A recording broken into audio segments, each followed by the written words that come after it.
यादव का मिशन 2024 हो गया शुरू। एक साथ जयंत चौधरी, मायावती, नीतीश कुमार और मोदी को दिया ऐसा झटका कि सबका दिमाग पड़ गया सुन।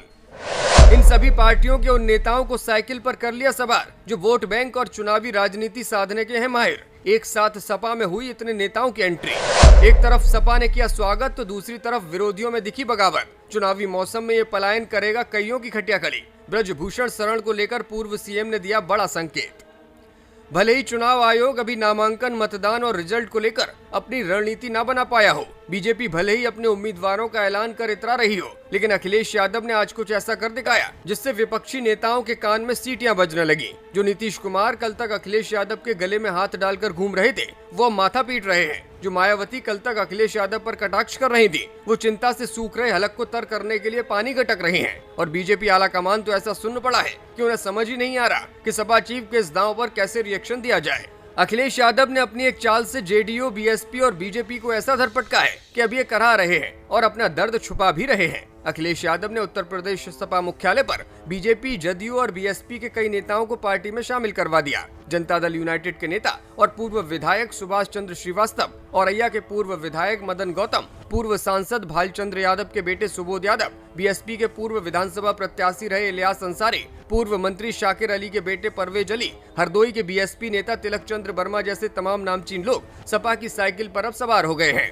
आरएलडी के वरिष्ठ नेता लतेश बिधूड़ी, भाजपा नेता डॉक्टर सीताराम राजपूत, कमलेश कुमार गौतम और अजीत मल ने अपने समर्थकों समेत समाजवादी पार्टी की सदस्यता ले ली है। इस मौके पर पत्रकारों से बात करते हुए पूर्व सीएम ने बिना नाम लिए सीबीआई और ईडी पर निशाना साधा और कहा कि कुछ संस्थाएं हमेशा के लिए अब खत्म कर देनी चाहिए। जैसे नेताजी ने चुंगी समाप्त की थी, सीबीआई और ईडी की भूमिका पर सवाल उठाते हुए अखिलेश यादव ने कहा कि एजेंसियां सरकार के इशारे पर फंसाने का काम करती हैं। उन्होंने कहा कि 10 साल से ज्यादा हिटलर का भी शासन नहीं रहा था, मौजूदा सरकार भी जाने वाली है। उन्होंने कहा कि यूपी के लोग स्वागत भी अच्छा करते हैं और विदाई भी अच्छी देते हैं। इस सरकार को विदाई देने का वक्त अब आ गया है। अखिलेश ने नारा दिया कि भाजपा हटाओ नौकरी पाओ, 80 हराओ एमएसपी पाओ। उन्होंने कहा कि विधान परिषद प्रत्याशियों और लोकसभा प्रत्याशियों की सपा की अगली सूची जल्द ही जारी हो जाएगी। कैसरगंज से भाजपा सांसद ब्रजभूषण शरण सिंह को सपा से टिकट देने के सवाल पर अखिलेश यादव ने कहा कि अगर आप लोग कहेंगे तो हम टिकट भी दे देंगे। ये पूछे जाने पर कि क्या ब्रजभूषण आपके संपर्क में हैं, उन्होंने कहा कि मैं किसी से संपर्क नहीं कर रहा। सपा अध्यक्ष ने दिल्ली की घटना पर कहा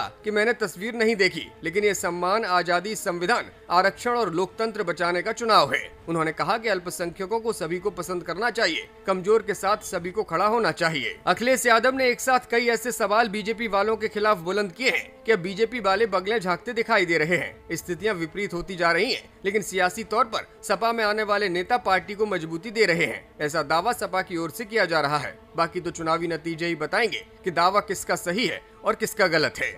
ब्यूरो रिपोर्ट, मीडिया हलचल।